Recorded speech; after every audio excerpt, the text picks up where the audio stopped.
नमस्कार, good morning, सत श्री अकाल, अस्सलाम वालेकुम। मेरा नाम है नरेश कुमार।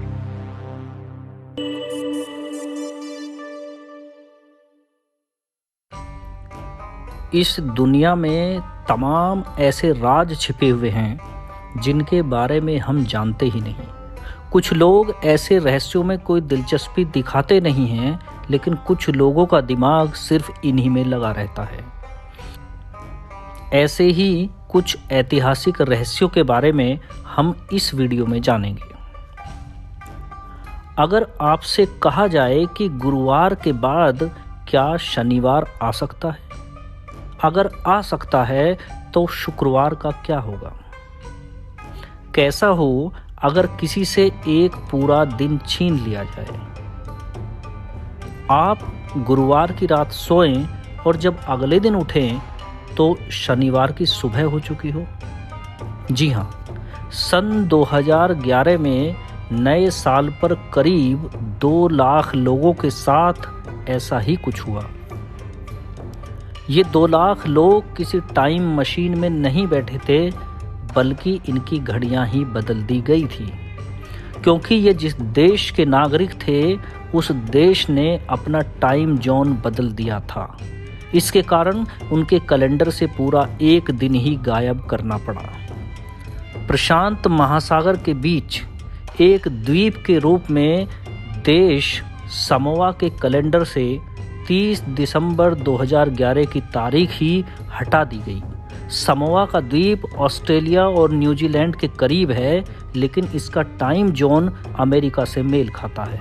इसलिए ऑस्ट्रेलिया के पास होने के बावजूद इसका समय एक दिन पीछे चलता है।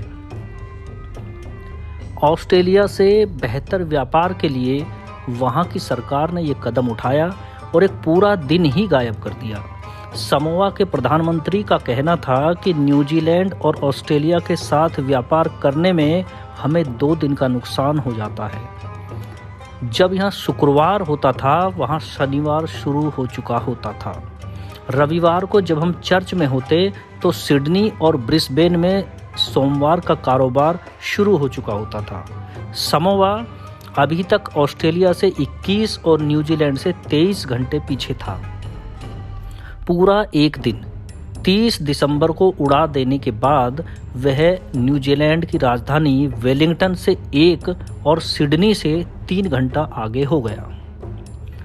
समोआ अंतर्राष्ट्रीय मानक समय GST या GMT से 11 घंटे पीछे था और दुनिया के उन देशों में गिना जाता था जहां सूरज सबसे देर से उगता है। लेकिन घड़ियों में बदलाव के बाद ये उन देशों की सूची में आ गया जहां दिन सबसे पहले शुरू होता है।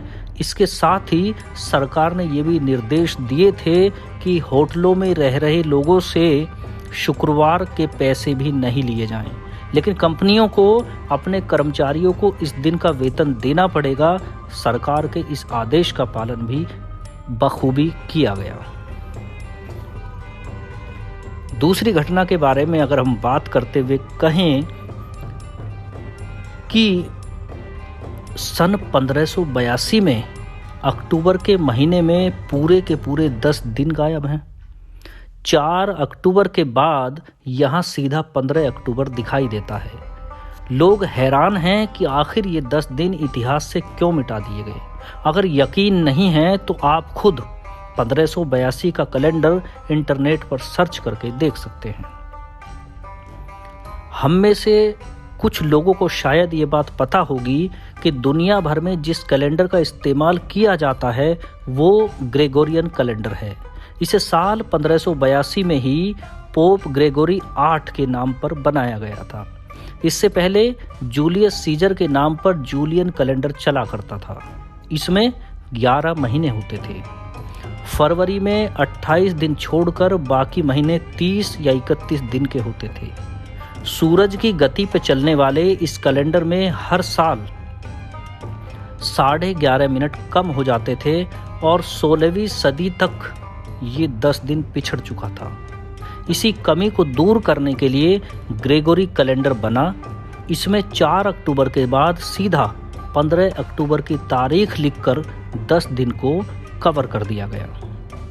इसी तरह एक तीसरी घटना है। यदि आपसे पूछा जाए कि सितंबर में कितने दिन होते हैं तो आप कहेंगे 30, और बिल्कुल सही भी है।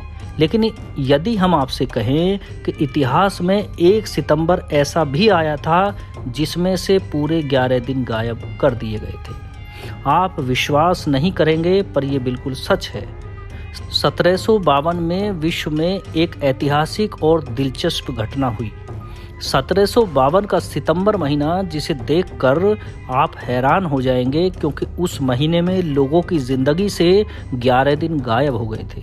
यदि आप गूगल में सितंबर 1752 कैलेंडर सर्च करेंगे तो उसमें पाएंगे कि 2 तारीख के बाद सीधी 14 तारीख आ जाती है। देख सकते हैं कि 11 दिन मिटाए गए हैं। इसमें कोई गड़बड़ नहीं है और ना ही ये गूगल की कोई चाल है। अभी आपके दिमाग में कई सवाल उठ रहे होंगे कि ऐसा हुआ क्यों? जवाब वही है कि सितंबर 1752 तक ब्रिटेन में रोमन जूलियन कैलेंडर प्रचलन में था, जो कि रोमनों द्वारा बनाया गया था। यह सैकड़ों वर्षों तक यूरोप और रोमनों के अधीन आने वाले देशों में समय की गणना करने का जरिया बना रहा था। लेकिन इससे पहले 1582 में ग्रेगोरियन कैलेंडर बना दिया गया था, जो अधिक प्रामाणिक माना गया। इसकी उपयोगिता को देखते हुए सितंबर 1752 में ब्रिटेन के किंग ने जूलियन कैलेंडर से ग्रेगोरियन कैलेंडर में शिफ्ट कर दिया था। ब्रिटेन की टीम ने जूलियन से ग्रेगोरियन कैलेंडर में शिफ्ट होने का आदेश तो दे दिया, लेकिन दोनों कैलेंडर के बीच 11 तारीखों का अंतर आ गया था। और इस अंतर को खत्म करने के लिए राजा ने एक और आदेश पारित कर दिया कि 11 दिनों को ही मिटा दिया जाए। इसी आदेश के चलते 2 तारीख के बाद सीधी 14 तारीख बना दी गई। रात को 2 तारीख को जो लोग सोए थे, वो कैलेंडर बदलने की वजह से उनकी नींद 14 तारीख को खुली। इस घटना से कर्मचारियों को इस महीने में 11 दिन कम काम करना पड़ा था, लेकिन उन्हें पूरे महीने की तनख्वाह दी गई। उम्मीद है ये तीनों घटनाएं आपको समझ आई होंगी। Thank you.